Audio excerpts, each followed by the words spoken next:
Hello నమస్కారం, welcome back to orange oven.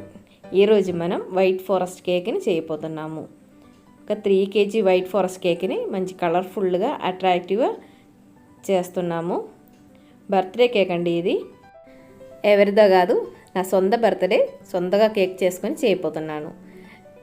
ఈసారి birthday special అండి, మా పేరెంట్స్ కూడా ఉన్నారు, అందుకని 3 kg కేక్ చేయబోతున్నాము.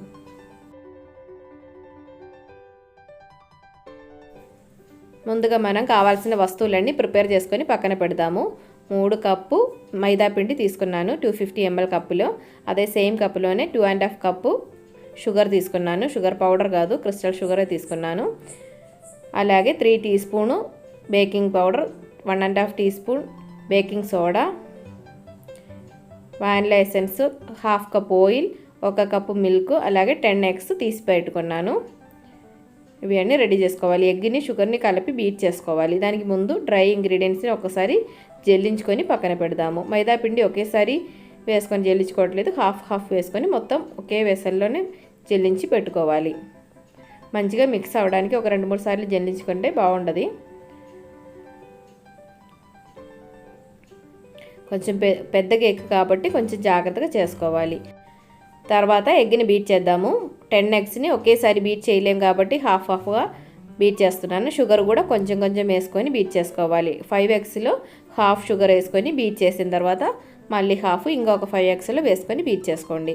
షుగర్ పౌడర్ చేసుకొని బీట్ చేసుకుంటే ఈజీగా ఉంటుంది, అలాగైనా చేసుకోవచ్చు. ఇంకొక పెద్ద వెసల్ తీసుకొని దానిలో మిక్సింగ్ చేసుకోవడానికి బీట్ చేసిన ఎగ్ని దానిలోకి పోస్తున్నాను. అలాగే మిగిలిన ఎగ్స్ కూడా బీట్ చేయబోతున్నాను.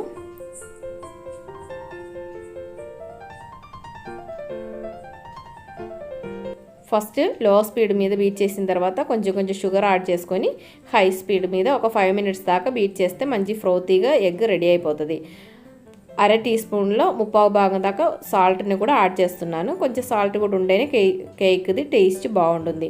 ఇప్పుడు మనం బీట్ చేసి పెట్టిన ఎగ్ మిశ్రమాన్ని మొత్తం ఒకే వెసల్లో వేసేసాను. దానిలోకి 1/2 కప్ ఆయిల్, 2 టీ స్పూన్ దాకా వానిలా ఫ్లేవర్ కూడా యాడ్ చేసుకొని మళ్ళీ ఒకసారి బీట్ చేసుకోవాలి.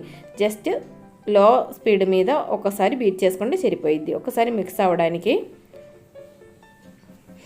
తర్వాత పాల్లోనిచ్చి కొంచెం యాడ్ చేసుకొని మిక్స్ చేసుకోవాలి. నేను ఒక 250 ml దాకా మిల్క్ తీసి పెట్టుకున్నాను. మనం మైదా పిండి యాడ్ చేసే కొంది మనకి టైట్గా ఉంటుంది అనుకుంటే కొంచెం మిల్క్ని యాడ్ చేసుకోవాలి.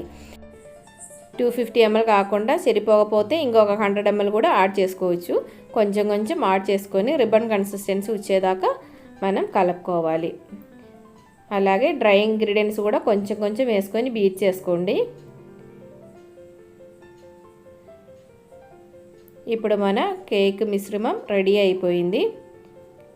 బ్యాటర్ కన్సిస్టెన్సీ కూడా కరెక్ట్గా వచ్చింది. ఇప్పుడు నేను 12 inch ట్రే లేదు కాబట్టి ఒక అల్యూమినియం వెసల్ తీసుకొని దాంట్లో బటర్ పేపర్ని లైన్ చేసేసుకున్నాను. కొంచెం ఆయిల్ బ్రష్ చేసుకొని దాని మీద బటర్ పేపర్ వేసి పెడితే కరెక్ట్గా టైట్గా ఉంటుంది. ఇప్పుడు దానిలోకి కేక్ బ్యాటర్ని పోసేసుకోవాలి. ఒకసారి లెవెల్ చేసుకొని మంచిగా టాప్ చేసుకోవాలి.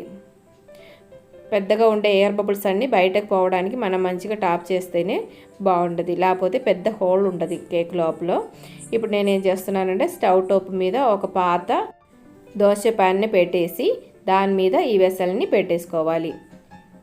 తర్వాత మంచిగా టైట్గా ఉండే మూత పెట్టుకోవాలి. మీడియం ఫ్లేమ్ మీదే కేక్ని బేక్ చేసుకోవాలి. ఒక 30-35 minutesలో కేక్ బేక్ అయిపోయింది. ఇలా స్క్యూర్ పెట్టుకొని చెక్ చేసుకోవచ్చు. స్క్యూర్ క్లియర్ అయితే కేక్ రెడీ అయిపోయినట్టే. చాలా సాఫ్ట్గా ఉండే కేకే ఇది. ఇప్పుడు మనం దీన్ని ఇలా తిప్పేసేసుకుంటే ఫ్రీగా కేక్ బయటకు వచ్చేసిద్ది. కొంచెం చల్లారితే మనం లైన్ చేసిన బటర్ పేపర్ని తీసేయచ్చు. కేక్ పూర్తిగా కూల్ అయిన తర్వాత లేయర్స్ కట్ చేసేసుకోవాలి. కేక్ చూడండి చాలా సాఫ్ట్గానే ఉంది, అందుకని కొంచెం జాగ్రత్తగా కట్ చేసేసుకోవాలి. ఒక 3 లేయర్గా కట్ చేసుకోవచ్చు. పెద్ద కేక్ కాబట్టి జాగ్రత్తగా తీసి పక్కన పెట్టుకోవాలి, లేకపోతే ముక్కలు అయిపోతుంది.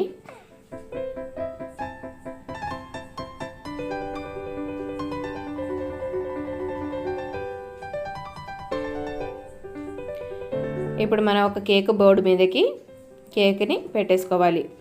ఇది కొంచెం చెర్రీ క్రష్ చేసి తీసుకున్నాను. దీనిలోకి కొంచెం షుగర్ సిరప్ని యాడ్ చేసుకొని మనం సోక్ చేయబోతున్నాము కేక్ని. వైట్ ఫారెస్ట్ కేక్ కాబట్టి దానికి కొంచెం చెర్రీ క్రష్ కూడా కావాలి. మామూలు చెర్రీని మిక్సీ జార్లో వేసి క్రష్ చేసుకున్నాను. అలాగే షుగర్ సిరప్లో 1 కప్పు వాటర్లో 1/2 కప్పు షుగర్ వేసుకొని 1 పించి సాల్ట్ కూడా వేసుకొని బాయిల్ చేసుకోవాలి. బాగా బాయిల్ అయిన తర్వాత షుగర్ సిరప్ వాడాలి.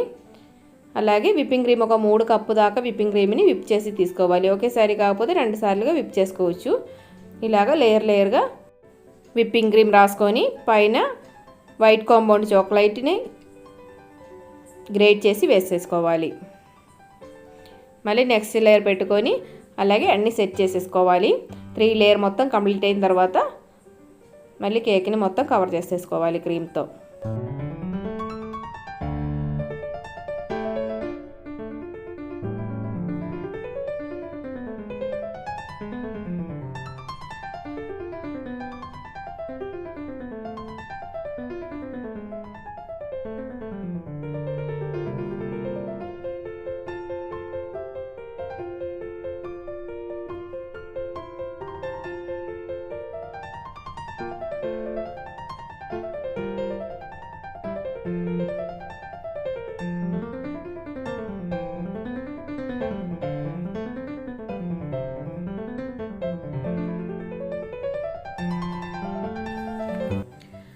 విప్పింగ్ క్రీమ్లో కొంచెం red colour, super red colour add చేసుకోండి. మంచి రెడ్ కలర్లో ఉండే క్రీమ్ రెడీ అవుతుంది.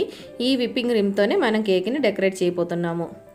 ఇలాంటి చిన్న కేక్ బౌల్ని పైన పెట్టుకొని ఒక రౌండ్ ఇలా వేసిన తర్వాత వైట్ చాక్లెట్ చిప్స్ని ఇలా వేసేసుకోవాలి. గ్రేట్ చేసిన పీస్ని ఇలా వేసేసుకోండి. కరెక్ట్గా షేప్లో వస్తుంది. తర్వాత మనం ఈ బౌల్ని తీసేయచ్చు. తర్వాత ఇప్పుడు మనం రెడ్ కలర్ వేసిన క్రీమ్తో డెకరేషన్ చేద్దాము. కింద ఒక లైన్గా చిన్న చిన్న డోట్స్ లాగా పెట్టేసేసుకొని పైన కూడా అలాగే డెకరేట్ చేసుకోవచ్చు. కొంచెం అట్రాక్టివ్గా కలర్ఫుల్గా ఉండడానికి రెడ్ కలర్ యాడ్ చేశాను. మామూలుగా white forest cake white cherry కాంబినేషన్లోనే ఉండదు, కానీ వైట్ రెడ్ కాంబినేషన్ చాలా బాగుంటుందని అలా చేశాను. కేక్ టేస్ట్ కూడా చాలా పర్ఫెక్ట్గా సూపర్గా వచ్చింది. చూడడానికి కూడా చాలా అందంగా ఉండింది కేకు. చాలా సింపుల్గానే మన ఇంట్లో మనం కేక్ తయారు చేసుకుంటే హ్యాపీగా ఫీల్ అవుతాం. ఇప్పుడు ఇది వైట్ చాక్లెట్ గనాష్ రెడీ చేశాను. కొంచెం వైట్ చాక్లెట్లో కొంచెం విప్పింగ్ క్రీమ్ కూడా యాడ్ చేసుకొని డబుల్ బాయిల్ చేసుకున్నాను. దాంట్లో కొంచెం కలర్ యాడ్ చేసుకుంటే రెడ్ కలర్ రెడీ అయిపోతుంది. ఈ గనాష్ని మనం మధ్యలో పోసేస్తున్నాము. బాగా మిక్సింగ్ చేసుకొని సెంటర్లో ఇది పోసేసుకోవచ్చు. కేక్ది డెకరేషన్ అనేది మన ఐడియాస్ బట్టి చేసుకోవచ్చు. మంచి ఐడియాస్ ఉండే వాళ్ళకి మంచి డెకరేషన్ కూడా చేసుకోవచ్చు. ఇలాగ సైడ్స్లో కూడా డ్రిప్పింగ్ కూడా చేసేసుకోవచ్చు. దాంతోనే లుక్ చాలా బాగుంటుంది. ఇలా మనం కేక్ కట్ చేస్తే ఎలా ఉంటుందని కూడా చూద్దాము.